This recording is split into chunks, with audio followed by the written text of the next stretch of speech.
নমস্কার, শুভ সন্ধ্যা। সবাই কেমন আছেন? আশা করি আপনাদের সকলেই এই উত্তরায়ণ খুব ভালো কাটছে। দেখছেন তো আমার গল্পের ভিডিও?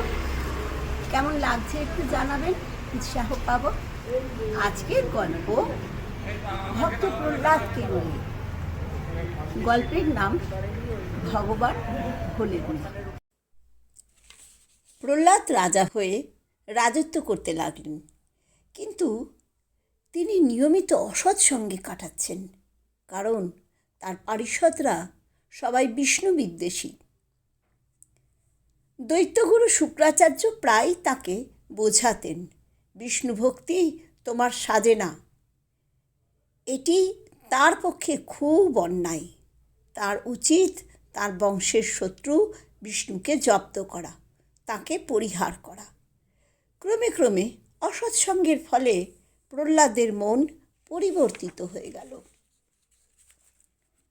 হরিভক্তি তার মন থেকে একদম চলে গেল। মন মায়াতে মুগ্ধ হলো, আমোদ প্রমোদে মত্ত। প্রহ্লাদের ভিতরের অসুর এখন জাগ্রত, তাই তার মনে ভক্তির লেশ মাত্র নেই। একদিন তিনি কুলগুরু শুক্রাচার্যকে নিমন্ত্রণ করলেন। কুলগুরু বললেন, তোমার নিমন্ত্রণ আমি প্রত্যাখ্যান করলাম, কারণ তুমি পিতৃশত্রুকে কোনো রকম শাস্তি না দিয়ে সমাদর করছো। প্রহ্লাদের মনে দারুণ আঘাত লাগলো। ভাবলেন, সত্যি তো, আমি তো ঘোর অপরাধ করছি। তখন তিনি ভগবান বিষ্ণুর বিরুদ্ধে যুদ্ধ ঘোষণা করলেন।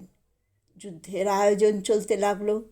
রাজা প্রহ্লাদ ভাবলেন, এবার ভগবানের বিরুদ্ধে জোরদার যুদ্ধ করতে হবে। সাজো সাজো রব।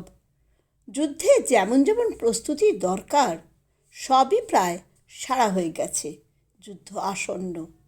এমন সময় এক বৃদ্ধ ব্রাহ্মণ এসে হাজির, হাতে লাঠি। সিংহদুয়ারে এসে বললেন, রাজ দর্শন চাই। প্রহরী বিরক্ত প্রকাশ করে বললেন, রাজার অনুমতি ছাড়া হবে না।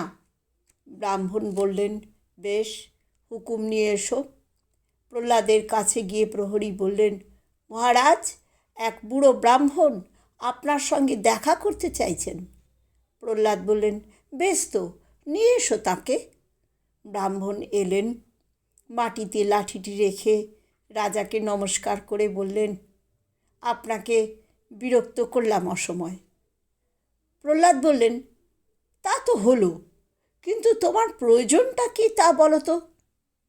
বৃদ্ধ বললেন, শুনলাম আপনি নাকি ভগবান বিষ্ণুর সঙ্গে যুদ্ধ ঘোষণা করেছেন। রাজা বললেন, তা ঠিকই শুনেছ।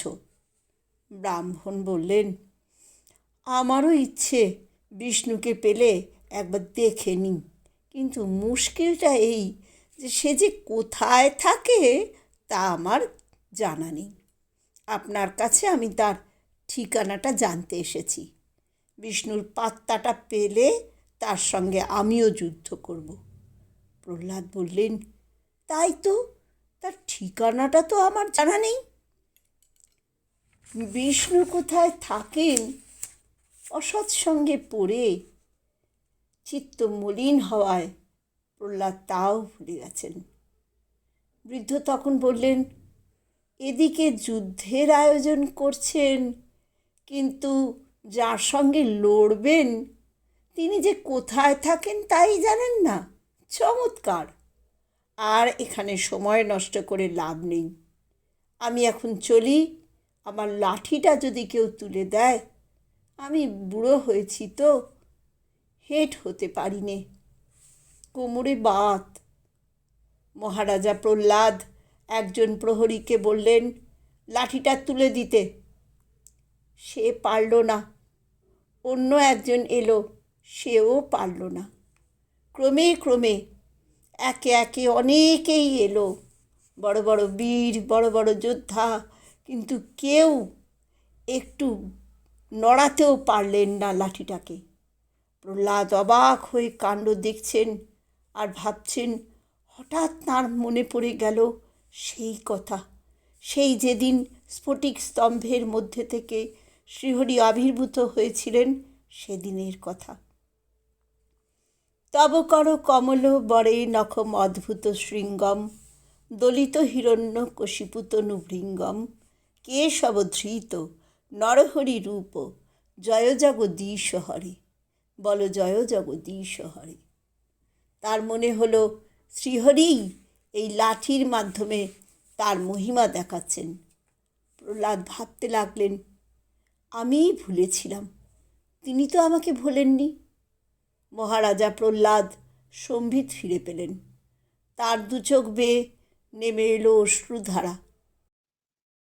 আকুল হয়ে তিনি বৃদ্ধের পায়ের ওপর পড়লেন এবং বললেন, প্রভু, আমি বুঝতে পেরেছি আপনি কে। এতদিনে আমায় মনে পড়ল।